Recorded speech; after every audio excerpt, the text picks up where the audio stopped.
नमस्कार, कैसे हैं आप लोग। उम्मीद करते हैं अच्छे होंगे। चलिएगा, 22वीं सीरीज में आपका स्वागत है रीजनिंग की।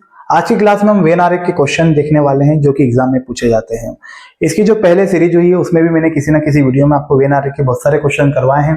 सभी सीरीज को अच्छे से देखिएगा यदि आप एसएससी जीडी की पर्टिकुलर तैयारी कर रहे हैं तो। और मेरे भाई, अभी जो हम सीरीज चालू किए हैं जनवरी में, हम सभी एग्जाम को कवर कर रहे हैं। NTPC, RPF, SSC GD, railway. आपको भी पता है आरपीएफ की वैकेंसी बहुत जल्दी आपके सामने आने वाली है। ठीक है, अच्छे से मेहनत करिए, पढ़िए, और ये आपकी सीरीज जो है एग्जाम में बहुत ज्यादा मददगार होगी। तो चलिए शुरू करते हैं। देखिए भाई, वेन आरेख के अंदर मैं सवाल से दर्शाता हूं। अब जैसा कि एक सवाल लेता हूं आपके सामने।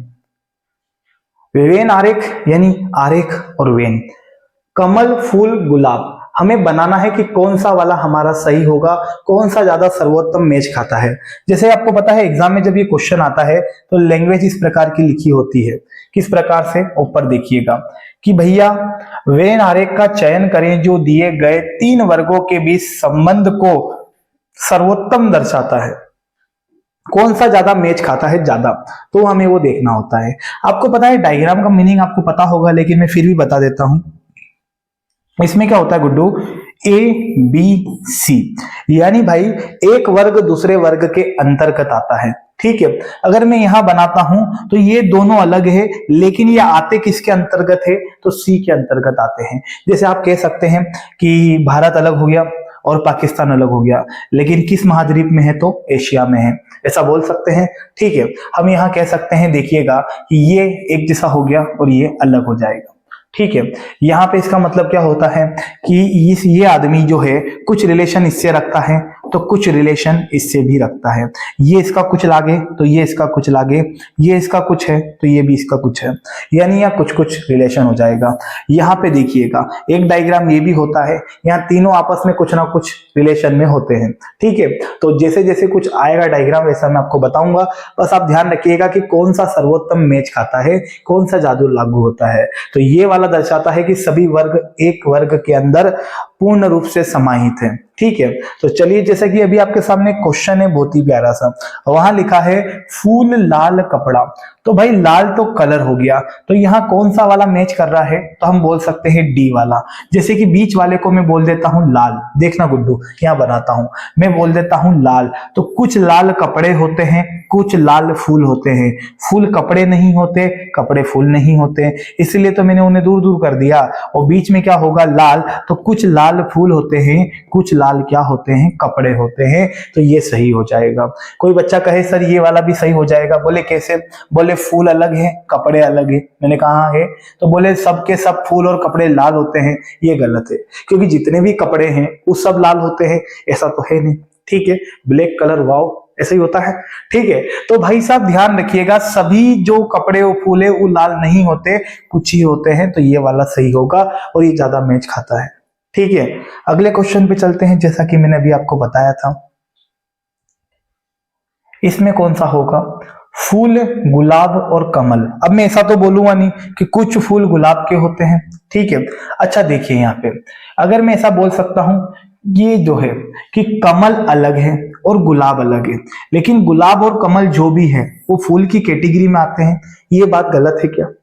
देखो, अगर आप बोलो यहाँ पे ध्यान से सुनिएगा कि सर ये भी तो हो रहा है, कमल अलग हो गया सर, वो गुलाब अलग हो गया, तो कुछ फूल गुलाब होते हैं तो बाकी कुछ गुलाब फूल होते हैं, तो बाकी के गुलाब क्या है। अगर हम ऐसा बनाते हैं, देखो डाउट में मत आना, अच्छे से क्लियर करो, समझ रहे हैं तो अच्छा सा समझो। जैसे मैंने बीच में फूल रख दिया, तो मैं बोलूं कुछ फूल गुलाब के होते हैं, कुछ फूल कमल के होते हैं, तो कुछ फूल कमल के होते हैं तो कुछ कमल के फूल होते हैं, तो कुछ कमल के फूल होते हैं तो बाकी कमल के क्या होते हैं भाई, है। तो ध्यान दीजिएगा ये वाला ज्यादा सही है। क्यों, क्योंकि यहाँ कमल अलग हो गया, गुलाब अलग हो गया, और ये दोनों आते किस कैटेगरी में है, तो फूल की कैटेगरी में आते हैं। सहमत हैं, फूल की कैटेगरी में। बहुत बढ़िया। कुछ यूनिक यूनिक क्वेश्चन है, मैं उन्हीं को ले रहा हूं, बाकी आप प्रैक्टिस कीजिएगा, प्रीवियस पेपर के सवाल है ये। भाषाएं, अंग्रेजी, कन्नड़। देखो भाई, अंग्रेजी भाषा अलग है, कन्नड़ भाषा अलग है, लेकिन ये दोनों लैंग्वेज है, ये दोनों भाषाएं हैं, तो भैया ये वाला डायग्राम बनना चाहिए। ऐसा दिखेगा आपको चौथे ऑप्शन में। ठीक है, क्योंकि दोनों लैंग्वेज ही तो हो गई, हिंदी, मलयालम, कन्नड़, सभी भाषा है गुड्डू, और ये भाषा है, ये हो जाएगा। क्लियर?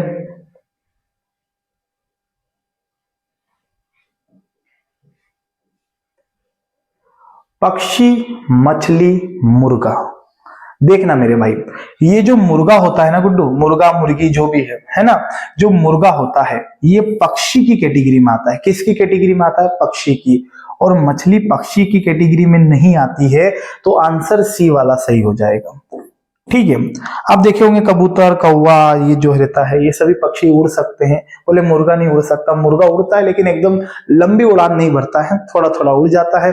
ठीक है, तो मुर्गा जो है ना मेरे भाई, ये पक्षी की कैटेगरी में रखा गया है, तो आपका आंसर होने वाला है ये वाला, यानी कि सी, थर्ड ऑप्शन। सहमत है?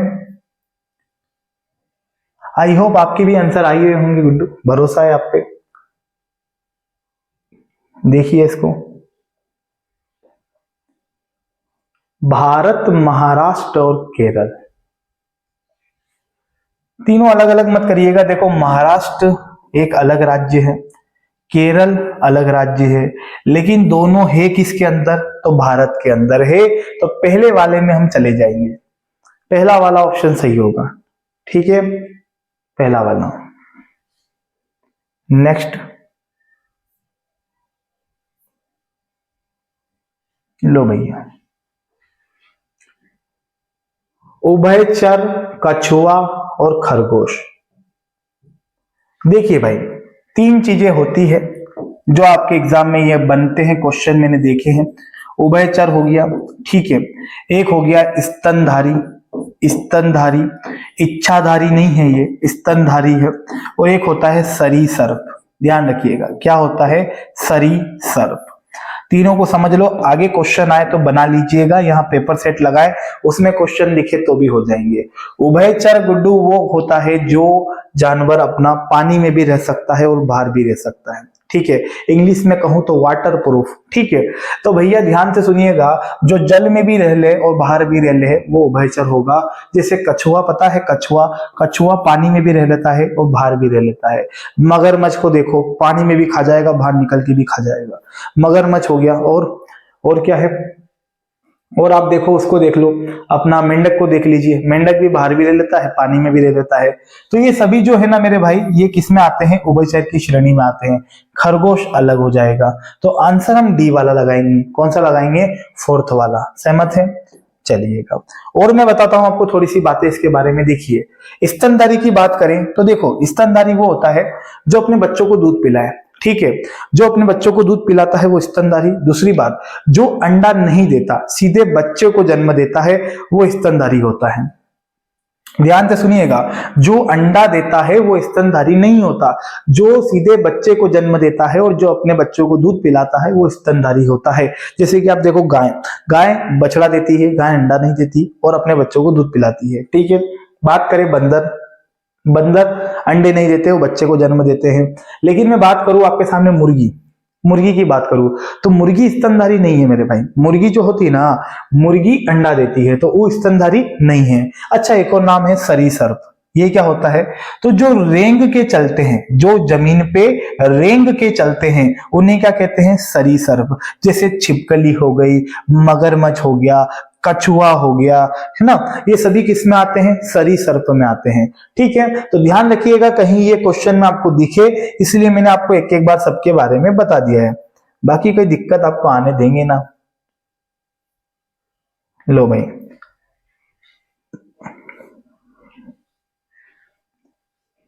करते हैं चर्चा। जैसे कि मैंने बोला, यहाँ पे क्वेश्चन लिखे हैं सभी प्रकार के, आप देख सकते हैं, 4 ऑप्शन है। आप भी बनाइए वीडियो को रोककर, सभी सही हो जाए तो बल्ले बल्ले। देखो, भारत, पाकिस्तान, एशिया। भारत एक देश है, पाकिस्तान एक देश है, दुई की दुई कहां आते हैं? एशिया में आते हैं। कहां आते हैं? एशिया में। ठीक है, काफी, चाय, पेय। तो कॉफी अलग है, चाय अलग है, दोनों के दोनों क्या है? पेय। पेय मतलब ये पीने वाले पदार्थ है, कोई इसको पेग मत समझना कि पेग अलग होता है तो सर ये लगा दूं, नहीं। कॉफी, चाय, पेय। अच्छा, आगे देखें, दरवाजा, खिड़की और घर। इसमें भी पहले ही हो जाएगा, क्योंकि देखो दरवाजा अलग होता है, खिड़की अलग होती है, और दरवाजा और खिड़की काई में आती है, किसके अंतर्गत आती है, तो घर के अंतर्गत आती है। यही सही होगा। ठीक है, ओके। आगे की बात करें, पुलिस, डॉक्टर, महिला। देखो भाई ध्यान रखना, जब भी ये आपके सामने कुछ ऐसा नौकरी वाला सवाल आ जाए, जैसे पुलिस, डॉक्टर, वकील या शिक्षक, तो भाई इनको है ना इनके पेशे के हिसाब से रखते हैं। पेशे के हिसाब से, पेशा यानी कह सकते हैं हम प्रोफेशन। जैसे कि मान लीजिए कोई शिक्षक है तो उसका काम है पढ़ाना, पुलिस का काम है चोर को पकड़ना, वकील का काम है केस लड़ना, इसी प्रकार से मेरी बात डॉक्टर का है इलाज करना। तो यहाँ पे आप ऐसा बनाएंगे कि डॉक्टर पुलिस का रिलेशन नहीं होगा। जैसे कि मैं आपसे कहूं कि कहाँ गया रे, ये पुलिस है, तो हम महिला है महिला, तो महिला तो बीच में रख देते हैं।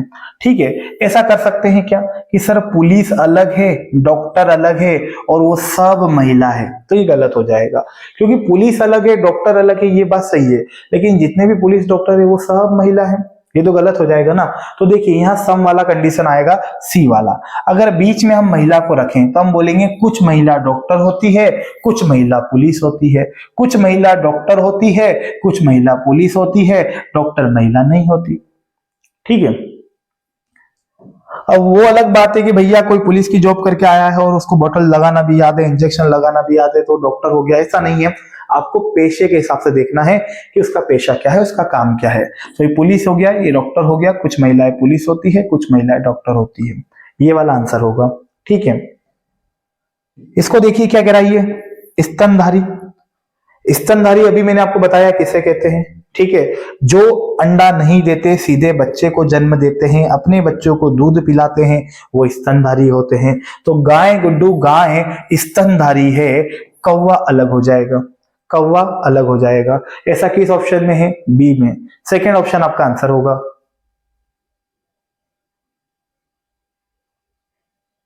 ठीक है भाई, आगे बढ़े।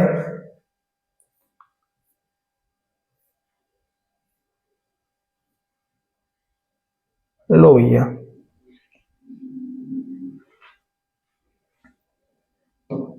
दो क्वेश्चन है बहुत ही प्यारे प्यारे आपके सामने। क्वेश्चन आपको दिखाई दे रहा होगा। सर्कल शिक्षित लोगों को दर्शाता है, ट्रायंगल बेरोजगार को, और ये ग्रामीण लोगों को दर्शाता है।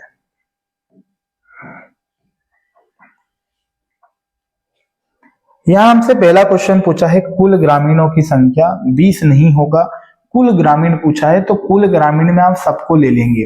देखो लड़का गलती यही करता है, 20 ले लेता है। देखो ध्यान रखना, आपको उसने ऐसा बोला कि शिक्षित नहीं हो, बेरोजगार नहीं हो, जब तक नहीं हो नहीं बोला है तो आप अपनी ओर से उसे कैंसिल मत करिए। जैसे कि देखो उसने बोला कुल ग्रामीण, अब कुल ग्रामीण में सभी लोग आ गए, जो बेरोजगार है वो भी, जो नौकरी वाले हैं वो भी, तो 20 और 10 30 और 10 हो जाएगा 40, 40 और 3 जोड़ देंगे तो 43 43 हो जाएगा। ठीक है, ये क्या कह रहा है, कुल शिक्षित बेरोजगार की संख्या जो शहरी है, कुल शिक्षित बेरोजगार जो शहरी है, तो भैया शिक्षित भी हो, बेरोजगार भी हो और शहरी भी हो। लड़का बोलेगा शहरी कहां लिखा है, भैया गांव का नहीं है, मतलब कहां का है, शहर का है। तो अच्छा 12 लगा सकते हैं क्या, बोले कैसे, मुझे लगा देखो 12 गांव का नहीं है मतलब शहरी है। अरे वर्ग में नहीं आता, वर्ग में नहीं आता मतलब वो क्या है, शहरी है। शहरी है, हमें चाहिए शिक्षित, तो 12 शिक्षित भी है। ठीक है, हमें चाहिए बेरोजगार, तो 12 बेरोजगार भी हैं। अब देखो 12 है तो क्या हम 4 को लेंगे क्या, नहीं सर 4 ग्रामीण है। क्या 9 को ले लें क्या, नहीं 9 भी क्या है, ग्रामीण।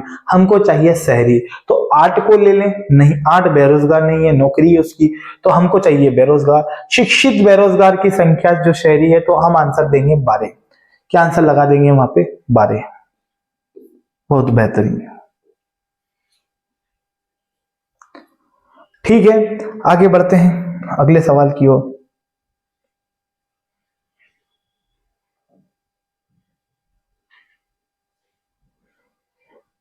वेन आरेख के अनुसार, वेन आरेख के अनुसार बिग, क्लेवर, पेरोट का अर्थ बताइए। लो भाई, मतलब 3 खूबियां होगी उसमें, बिग, क्लेवर, पैरोट। ये जो हमारा वर्ग है पैरोट को दर्शाता है, रेक्टेंगल बिग को दर्शाता है, ये जो सर्कल को दर्शाता है, और ये क्लेवर है, क्लेवर। देखो भाई, जैसे कि आप देख रहे होंगे क्वेश्चन में खिचड़ी मची हुई है, भड़कंप है। आप सबको नहीं देखिए, आप एग्जाम में केवल 4 ऑप्शन को देखो। ऑप्शन आपकी बहुत मदद करेंगे, क्योंकि 4 ऑप्शन में से एक ही सही है, तो हम ऑप्शन पे ही नजर मारते ना।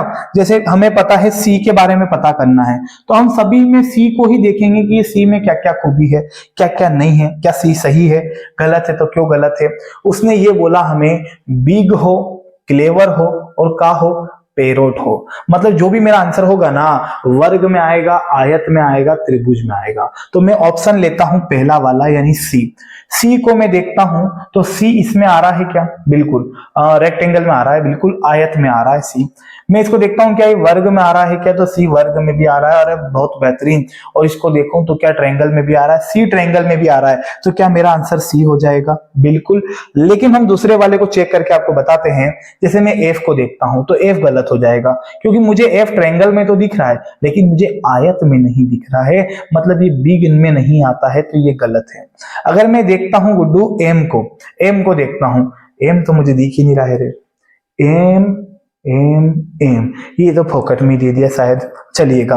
बी को देखूं तो बी दिख रहा है, लेकिन बी आपको पता है ट्रायंगल में नहीं है, ट्रायंगल में नहीं है, इसका मतलब वो क्लेवर नहीं है, तो ये गलत हो जाएगा। ठीक है, तो आंसर क्या होगा, पहला वाला। समझ गए, पहला वाला। लो भैया, एक क्वेश्चन है और ये क्वेश्चन 3 है, इनके जो विकल्प है वो आपके सामने है। इसको अच्छे से करिएगा, जो भी इसका आंसर है वो कमेंट में जरूर दीजिएगा। ठीक है भाई, छोड़ना नहीं है आपको भी, सवाल पूछे जाते हैं, और भी इसके आगे के सवाल है वो हम आगे की क्लास में कवर करेंगे। ठीक है भाई, तो यदि वीडियो अच्छा लगा हो तो जरूर वीडियो को लाइक कीजिएगा और अपने चैनल को सब्सक्राइब कर लीजिएगा। मिलते हैं नेक्स्ट वीडियो में। जय हिंद।